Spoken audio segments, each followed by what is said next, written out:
It's time for another podcast by George. Straight talk, straight from the heartland, that'll have you saying, "By George, I think he's got it."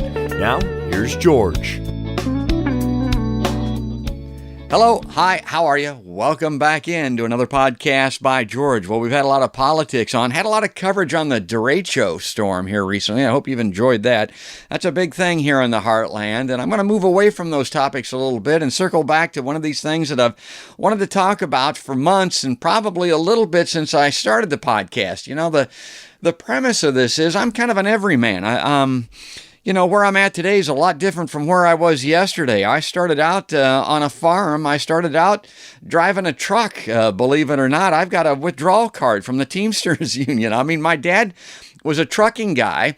He was an over-the-road truck driver. He drove for a company called Ringsby with a lifelong buddy of his, Dick Lane, out of the Denver area. And I don't know if Dick or any of his family are still around. If they catch the podcast, a shout out to those guys. But he drove over the road. As I was a kid, I used to watch the semi come home. That was a big deal in my life. And then he started his own trucking company.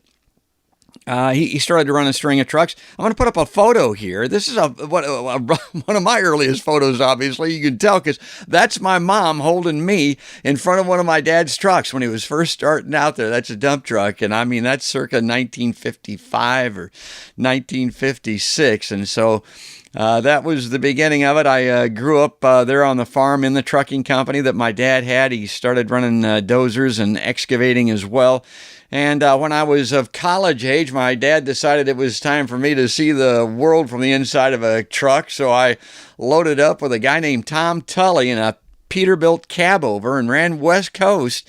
Tom slept in the sleeper. I was a young, skinny kid. I put a suitcase between the two front seats, and that's where I slept. And we ran West Coast, and I did that enough that I knew that wasn't going to be my future. I didn't want to have that as a future. But it's always made trucking a big part of my life. And here recently, particularly covering these politics, y'all remember Andrew Yang, the Democratic presidential candidate. He kept talking about AI all the time, and one of the things he was talking about was trucks being automated, the driving of that being taken out of the hands of human beings and given to computers. And his mind, it's coming. It's going to happen. And I saw a 60 Minutes report this past spring, and when they were talking about it, and I thought, okay, I remember when Amazon was going to have drones deliver your stuff, and that didn't seem very workable. That just seemed like a way to get people interested and grab some ratings. But 60 Minutes reran that episode here this past couple of weeks, and I looked at that and I thought, I got to get to somebody that knows something more about this than I do, and that leads us to today's guest. It's Brian Filko. He's the CEO of Jetco. And this is a big trucking company, folks, out of Houston, Texas. And he knows all about this. And we're going to ask him some questions and see if we can figure out if this is real or if it's science fiction or if it's someplace in between. Brian, welcome to a podcast by George. Thank you, George. It's great to be with you.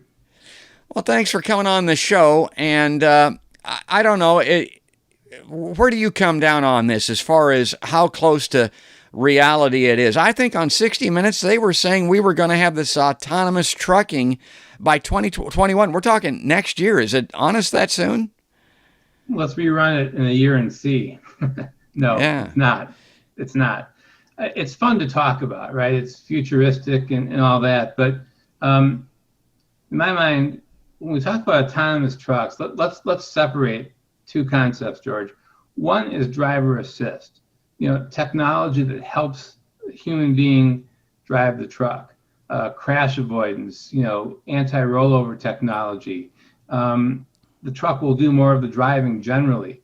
That's here, and it's going to continue to grow, and I'm excited about it, and my company is investing in it. Our newer trucks have that technology, and we'll keep investing in it.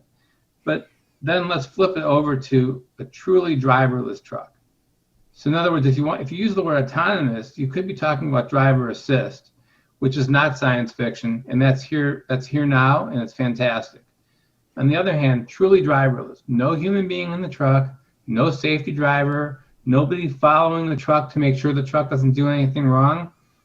Well, that day is going to come. but that day is decades away. So I'm not here to be the guy that throws water on technology. My gosh, AI is transforming so many things. But I really believe that when it comes to no human being in a truck on today's infrastructure, we're being sold a bill of goods. Well, I'm going to put this article up that you authored, and one of the things that I wasn't aware of is you say there are like 5 levels of this autonomous driving or driver assist. So where are we at on that scale? Are we still down in the 1 or 2 range on the way to 5? Well, that's really a big issue because, without getting into detail, right? Level 1 is the bare minimum. Level 5 is truly driverless. Okay, no human being. There is no level 5 vehicle on the road right now. We're at level 2, maybe creeping into level 3, but yet a lot of the marketing would lead you to believe that today's cars are level 5, and they're not. So you have, especially in passenger vehicles, you've got consumers confused. They think their cars can do a lot more than they really can. And in my article, I cite an National Transportation Safety Board investigation of some Tesla crashes that really prove it. I mean, you've got people playing video games. You've got people thinking that this thing is, the Jetsons, and it's on autopilot. And it's not. It's not. So I'm really afraid that we're leading consumers to think that the computers can do more of the driving than they can. Now, again, will that day come? Yes, that day will come. But again, decades away, but we're being misled to believe that technology is here more imminently. Well, yeah, to give to their credit, 60 Minutes probably, they're trying to get people's attention. They got mine. I mean, I'm walking by the TV. My wife's watching, and I'm like, is this on again? What do they keep talking about this for? Are they actually going to do it? And then I watch it. And it's interesting to me because I knowing a little bit about trucking now, it's changed a lot since I was involved, obviously. But these people are in the southern United States. They've tested it down there, and that's warm weather driving. Anybody that's driven a truck can tell you, that's a hell of a lot different than driving through a blizzard or a whiteout in North Dakota, or trying to go up a mountain grade with chains on and that type of thing.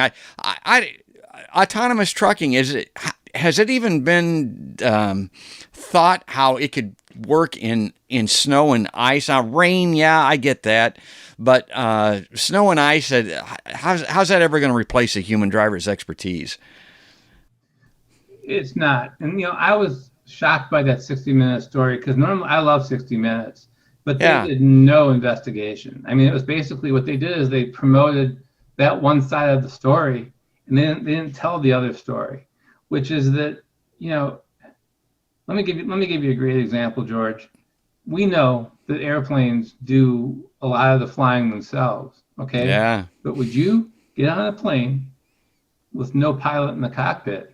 I wouldn't, because you need that human being to make those split-second decisions. The idea that we can, in today's environment, replace the human being completely is ridiculous. I think that the truck, and I think we have in our industry, we've got a driver shortage, okay? And the driver shortage is systemic because it's fueled by retirement. The average age of a truck driver is 55. It needs to be a lot younger than that. We as an industry aren't bringing people in fast enough. And I think the new technology is going to make truck driving fun again. I think the new technology is going to bring drivers in. That's what we should be talking about, is bringing the next generation of drivers in the truck, not some hype that there's going to be no human being in the truck in the near future. I also think, you mentioned you started the podcast with politics. Well, I'll tell you, we've had several presidents now, including the current one, promise infrastructure. Nobody has delivered infrastructure the way that it needs to be. And I'm not talking Democrat or Republican here. I'm talking nobody. So we've got roadways that need a lot of work for our cars. But if we're going to have an autonomous vehicle, no human being, I believe we need autonomous infrastructure. We need a lane or lanes for trucks to drive with no human being in the truck. If you have autonomous infrastructure that's fueled by coast-to-coast 5G technology, I think you can do it. And that way, if there's an issue or a crash, no human beings are involved because you've got a lane that's for autonomous. But to think that we're going to inject trucks with no human being next to my family and yours on infrastructure that is badly in need of repair, I think it's ridiculous, and it's not going to happen. And I think if we look back at 60 Minutes and this podcast in 2 years from now, life is going to look a lot more like this podcast than it does 60 Minutes.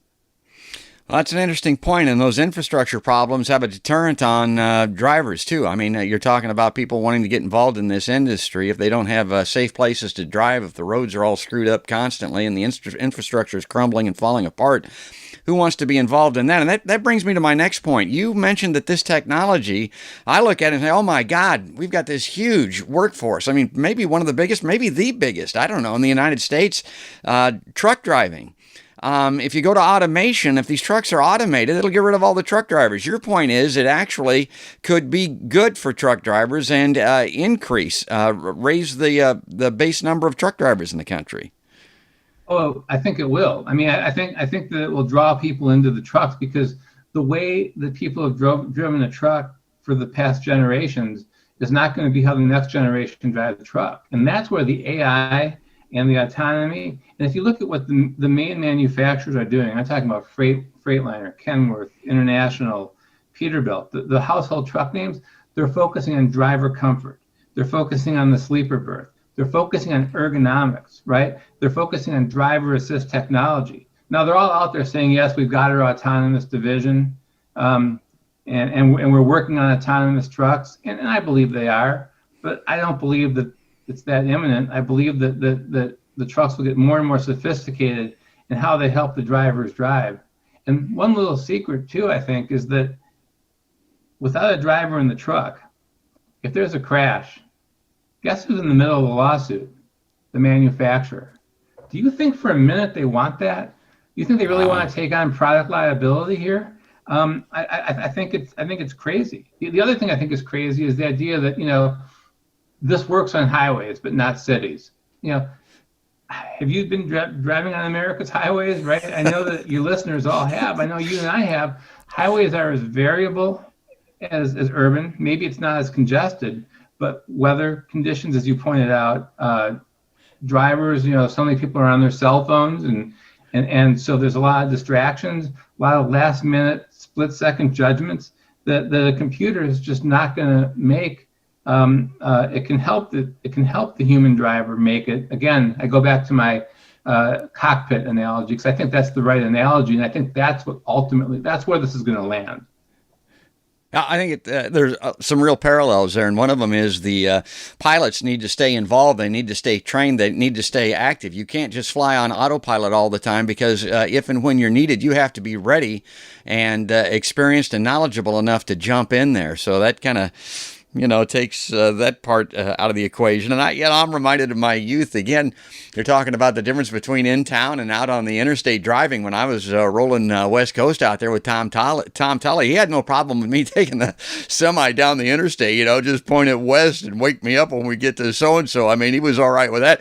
But I wasn't going to drive that semi in and around town. And I remember we pulled into Salinas at the huge loading docks they have for all the fresh fruits and vegetables in America, basically. And here's all these union dock workers, and I mean, very precise backing was required to get to the right dock, and those union guys, they were just ready to ream you a new one if you don't. Tom pulled up and he said, okay, take it. And he told me that as a kid, like, oh my God, I was no more going to do that in The Man in the Moon. That was just kind of a joke. Well, but if you can't do it, I'm telling you right now, a computer sure can't. I mean, truck driving is a skill. It's a profession. Yes, it is. It's taken for granted. And anybody who takes it for granted, let's remember the role of the truck driver in the past 6 months during COVID and the pandemic. I mean, the truck driver is kind of the unsung hero of the economy. The truck driver is the backbone of the economy, and I just don't see that person being replaced. I see the role changing and evolving. Well, I don't see them being replaced, particularly in bad weather driving. Everybody forgets that. I've been there. I mean, when you're driving 15 miles an hour for miles, for 100 miles because of snow and ice and poor visibility, are you going to turn that over? As a truck driver, do you want to turn that over to an autonomous operating system? Because if something goes wrong, you can jackknife and be dead in a split second, folks. I mean, your life is in the balance and everybody around you. All that people don't realize that. I mean, when you're even around those trucks in those bad weather situations, I mean, disaster is just a heartbeat away. And so I just, the human is definitely going to be involved in this. Well, before I let you go, because we run out of time here as usual, Brian, I mean, this is a great conversation. One thing that was surprising to me, now you're a white collar guy, you're a front desk guy, you're a CEO person. I looked at this and I thought, well, this guy's probably going to come down on the side of, the shareholders and the corporation and that type of thing. They'd like to get rid of the expense of a driver if they possibly could. This technology at some point will be less expensive than a driver. So he's probably going to be a big promoter of that. I was surprised to find out, no, not so much. That's not your perspective at all. Yeah, again, it's because I've not seen anything compelling to tell me that would be the case.